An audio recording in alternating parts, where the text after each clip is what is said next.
দর্শক, বিক্ষোভের আরো তথ্য জানাবো আপনাদেরকে। জামালপুর থেকে যুক্ত হবেন আমাদের সহকর্মী আনসারি সুমন। আনসারি, জামালপুরে কোথায় কোথায় বিক্ষোভ কর্মসূচি অনুষ্ঠিত হচ্ছে, কারা অংশ নিচ্ছেন, কি তথ্য রয়েছে জানাবেন। ধন্যবাদ।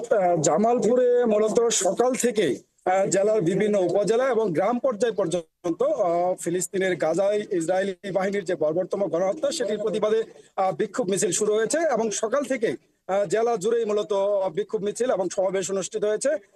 সেই সাথে আমি এই মুহূর্তে রয়েছি জামালপুর পুরাতন পৌরসভা গেট জামে মসজিদের সামনে। সেখানে নামাজ অনুষ্ঠিত হচ্ছে এবং নামাজের পরেই মূলত জেলা জামায়াতের উদ্যোগে বিক্ষোভ সমাবেশ এবং বিক্ষোভ মিছিল অনুষ্ঠিত হবে। অল্প কিছুক্ষণের মধ্যে হয়তো সেটি শুরু হবে।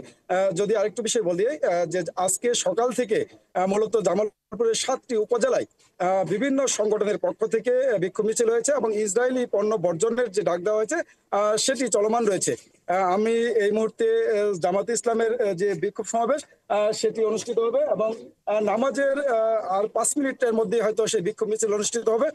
যদি একটি বিষয় বলি যে সকাল থেকে সারা জেলায় যে বিক্ষোভ মিছিল হয়েছে সেখানে কিন্তু হাজার হাজার মানুষ তাদের প্রতিবাদ জানিয়েছে, তারা বিক্ষোভ প্রদর্শন করেছে এবং ইসরায়েলি যে গণহত্যা চালাচ্ছে, বর্বরতম গণহত্যা চালাচ্ছে সেই গণহত্যার বিরোধিতা করছে এবং কেউ কেউ বলছেন যে ইসরায়েলের যে এই নৃশংস গণহত্যা সেটি যদি বন্ধ না করা হয় তাহলে জামালপুর থেকে এই মূলত এই ইসরায়েল বিরোধী যে আন্দোলন সেটি আরো জোরদার করা হবে এবং প্রয়োজনে বাংলাদেশ থেকে যদি ইসরায়েলি পণ্য বর্জনের ঘোষণা না আসে সরকারিভাবে তাহলে স্থানীয় মানুষরাই যে মুসলিমরা আছেন তারাই মূলত ইসরায়েলের পণ্য বর্জনের সাথে সাথে ইসরায়েলের বিরুদ্ধে তাদের সর্বোচ্চ ঘৃণার যে প্রকাশ সেটি তারা প্রকাশ করবেন।